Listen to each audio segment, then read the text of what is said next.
Valentine day एक लघुकथा. लेखक प्रदीप ओक. सादरीकरण प्रदीप ओक आणि सौ दीपा ओक.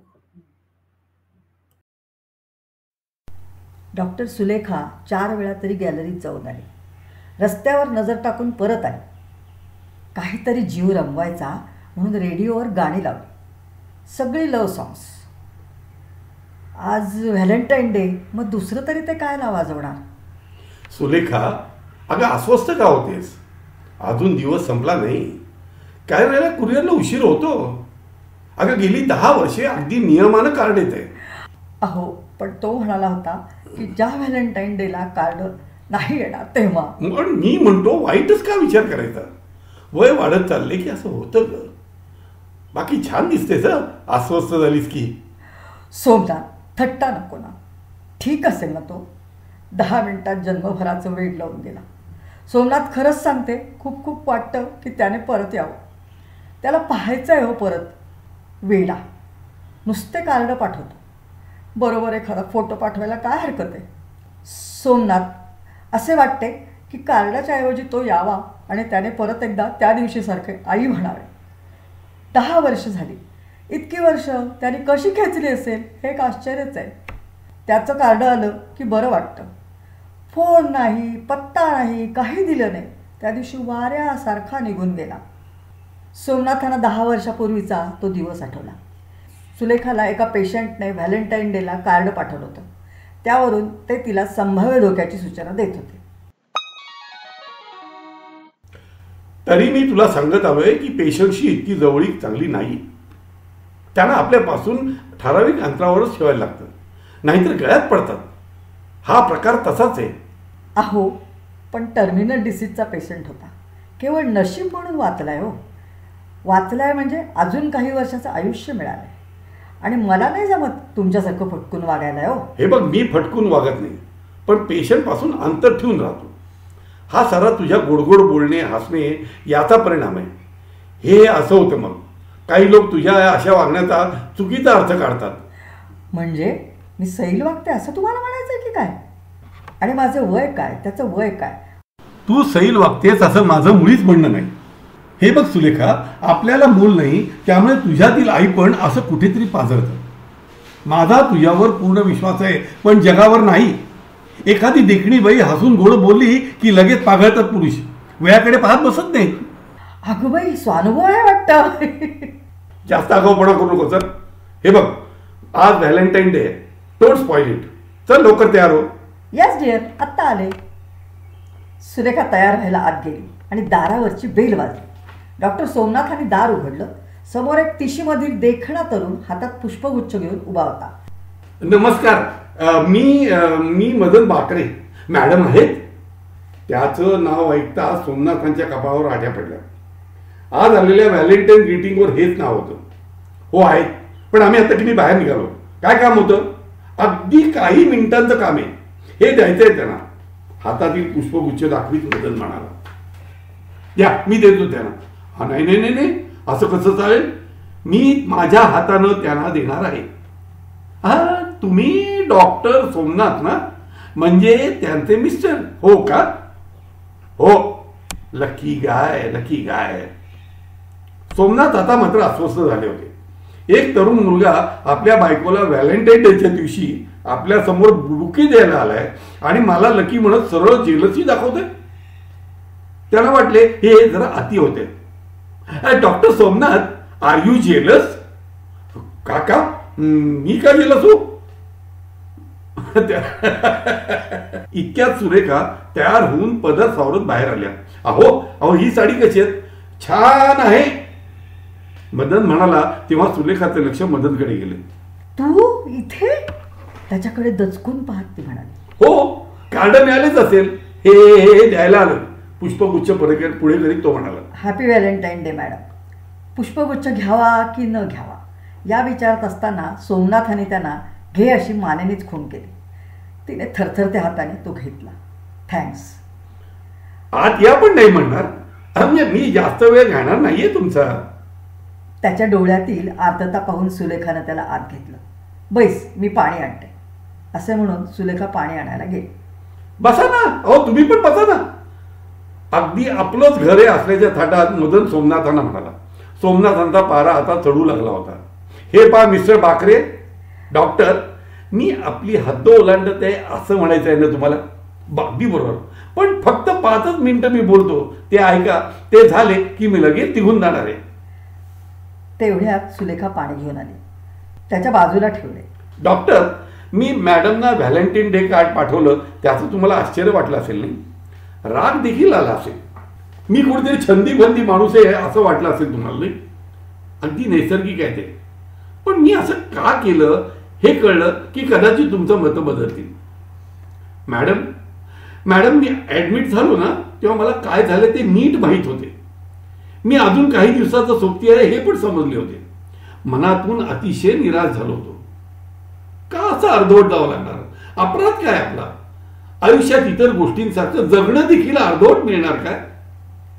मॅडम, सर, मी अनाथाश्रमात वाढलो. माझे कोणी नाही. मला आई आठवते इतपत माझं वय होते तेव्हाच ती गेली. वडिलांनी दुसरे लग्न केले. ते मला माझ्या मामांकडे सोडून गेले. तिथे माझी अडचण होऊ लागली तेव्हा मामाने मला सरळ अनाथाश्रमात ठेवले. तिथेच मोठा झालो. वयाच्या 18व्या वर्षानंतर तिथे राहता येत नाही म्हणून मग मी एकटा राहू लागलो. मिळेल ते काम करून एकीकडे अभ्यास करून मी डिग्री मिळवली. छान नोकरी मिळाली. मग पार्ट टाइम MBA केले. एवढे झाल्यावर त्या वयात होते तेच झाले, प्रेमात पडलो. अनाथ मुलगी होती, तिच्या मामाकडे राहायची. मला कोणी नाही, मी अनाथ, म्हणून मग त्या लग्नाला विरोध झाला. ती आपल्या मामाच्या शब्दाबाहेर जाणं शक्य नव्हतं. खूप निराश झालो, पण सावरलो देखील. आता परत या भानगडीत पडायचे नाही असं नक्की केले. एका पाठोपाठ एक प्रमोशन मिळत गेली, फ्लॅट घेतला, गाडी घेतली. तोपर्यंत नकळत माझं वयही वाढलं होतं. पण माझी पोझिशन पाहता आता कोणीही लग्न करायला तयार होईल याची खात्री झाली. ऑनलाईन मॅच मेकिंग साईटवर नाव देखील नोंदवले. भावी आयुष्याची स्वप्ने पाहत त्या रात्री झोपलो आणि दुसऱ्या दिवशी हा त्रास सुरू झाला. मॅडम, तुम्ही मला तपासायला आलात, हसून बोललात, मायानं डोक्यावरून हात फिरवला आणि त्या क्षणाला मला माझ्या आईची आठवण झाली. तशी ती रोज दिसायची मला स्वप्नात. पण तुमचा हात डोक्यावरून फिरला आणि मला खात्री झाली की तुम्हीच त्या. रोज तुम्ही यायच्या. मॅडम, त्या ट्रीटमेंटमुळे मला खूप वेदना होत्या. त्यासाठी झोपेच्या गोळ्या पण दिल्या होत्या, पण नाही झोप लागायची. पण तुम्ही डोक्यावरून हात फिरवला की लगेच झोप लागायची. तुमच्या प्रेमामुळे ती सारी ट्रीटमेंट घेतली. त्या वरच्याला सांगितलं की माझी आई मिळाली आहे तेव्हा मला अजून काही दिवस दे रे. तो तर दाताच, त्याने तर मला बरेच करून टाकले. हा, पूर्ण नाही पण. मदनचा आता बाण फुटला. मॅडम पुढे आल्या. त्यांनी डोक्यावरनं हात फिरवला. जवळच्या ग्लासामधील पाणी पाजले. तो थोडा सावरला. डोळे पुसत पुढे तो बोलू लागला. सॉरी मॅडम, तुम्ही म्हणाल की मी तुम्हाला आई समजत होतो, तर मग हे व्हॅलेंटाईन डे कार्ड का? सर, तो व्हॅलेंटाईन बाबा होता ना, त्याने जगाला सांगितलं की प्रेम द्या आणि प्रेम घ्या. पण त्याच्या सांगण्याचा आपण फक्त एकच अर्थ लावला, नर मादीचे प्रेम. हा दिवस प्रियकर प्रेयसीचा ठरवून टाकला आपण. पण जगात प्रेम फक्त तेवढेच असते का हो? भाऊ बहीण, बाप लेक, मित्र मैत्रिणी, बहिणी माणूस यांच्यात जे काही असतं ते प्रेमच असतं ना. मग मी माझ्या आईवरचं प्रेम व्यक्त करण्यासाठी या दिवशी तिला कार्ड का पाठवू नये?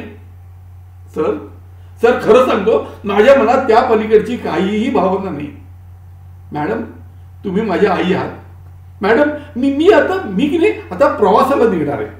खूप फिरणार आहे, अगदी अंतिम क्षणापर्यंत. बरोबर तुमचा स्पर्श असेल. मॅडम, आपण गाणं रेकॉर्ड करून ठेवतो ना, कोणाचा आवाज रेकॉर्ड करून ठेवतो ना, तसं मी तुमचे डोक्यावरून हात फिरण्याचं फिलिंग रेकॉर्ड करून ठेवलंय इथे माझ्या मेंदूत. रोज रात्री झोपताना ते ऑन करेन. तुमच्यापासून खूप लांब असेल कदाचित. दरवर्षी या दिवशी माझं कार्ड मात्र येईल ना तुम्हाला. तेव्हा ते येणं बंद होईल ना तेव्हा. नाही रे, तसं काही होणार नाही. तू लक्की आहेस. कदाचित अजून बरीच वर्ष मिळतील तुला. आणि कार्ड का रे, येत जा केव्हा केव्हा आईच्या घरी. सुलेखाचे डोळे नकळत भरून आले. मदन पाया पडण्यासाठी वाकला आणि तो गुडघ्यावर बसला. त्याने सुलेखाच्या पायांना मिठी मारली. मग पायावर डोके ठेवले. अचानक उठला आणि अंगात वारा संचारल्यासारखा बाहेर पडला. सोमनाथ आणि सुलेखा त्याच्याकडे पाहतच राहिले. बेल वाजली आणि सुलेखा दरवाजा उघडण्यासाठी धावली. अपेक्षेप्रमाणे कुरिअर बरोबर कार्ड आले होते. तिचा जीव भांड्यात पडला. तिने घाईघाईने पाकिट उघडले. पाकिट उघडताना त्यातून एक छोटा कागद पडला. त्याच्याकडे दुर्लक्ष करून ती कार्ड पाहू लागली. तो पडलेला कागद सोमनाथाने उचलला. त्यावरील मजकूर ते वाचू लागले. वाचता वाचता त्यांचा चेहरा उतरू लागला. चष्मा काढून त्यांनी डोळे पुसले. अहो नेहमीच, मला वाटलं काही वेगळं असेल. सुलेखा, यावेळी वेगळं लिहिलेलं आहे, पण हे इथे आहे. सोमनाथ तो कागद दाखवत म्हणाले. अय्या हो, म्हणजे यावेळेस पत्र देखील लिहिलेलं दिसतंय मदननी. आणि तुमचा चेहरा का पडला हो? जेलस. सुलेखा, पत्र मदनचं नाहीये. तू जरा इथे ये आणि बैस. काय झालंय सांगा ना. सोमनाथाने तिच्या हातात तो कागद दिला. ती वाचू लागली. मॅडम डॉक्टर सुलेखा, मी सुधाकर तोरणे, मदनचा मित्र. सुमारे 10 वर्षापूर्वी 25 फेब्रुवारीला मी आणि मदन विमानतळावर आलो. संपूर्ण युरोप टूरवर चाललो होतो. अचानक मदनला काहीतरी झालं आणि त्याची तब्येत बिघडली. त्याने लगेच मला तिकिटे कॅन्सल करायला सांगितली. मी म्हणालो, अरे थोडे थांबव, पण बरे वाटेल. मग थोडा वेळ आराम करायला आम्ही तिथेच बसलो. समोर एक स्टॉल होता.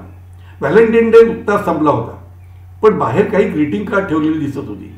त्याने मला समोरच्या स्टॉलवरून 10 व्हॅलेंटाईन कार्ड आणायला सांगितली. त्यावरून मी त्याला चिडवलं देखील, पण तो सिरियस होता. मी आणून दिली. त्याने 10च्या 10 कार्डावर तुमचं नाव लिहून पटापट सह्या केल्या. एका पाकिटावर पत्ता लिहिला, पण तोवर त्याची तब्येत आणखी खराब होऊ लागली. मी एअरपोर्टवरील हेल्थ काउंटर गाठले. ॲम्ब्युलन्स बोलावली. ॲम्ब्युलन्समध्ये त्याने मला सांगितलं की यातील एक कार्ड दरवर्षी व्हॅलेंटाईन डेला पोचेल असे कुरिअर कर. मी आता नाही जगत, पण माझं काही झालं ना तर मॅडमना कळवू नकोस. शपथ घातली मला. आणि हॉस्पिटलला पोहोचेपर्यंत तो कोमात गेला. त्यानंतर 10 दिवसातच तो गेला. आज माझ्याजवळचं हे शेवटचं कार्ड. शपथ मोडतोय मदन. I am sorry. हातातील कागद आणि कार्ड आळीपाळीने पाहत सुलेखा रडत होती. 10 वर्ष सांभाळलेलं 10 मिनिटांचं तिचं आईपण संपलं होतं.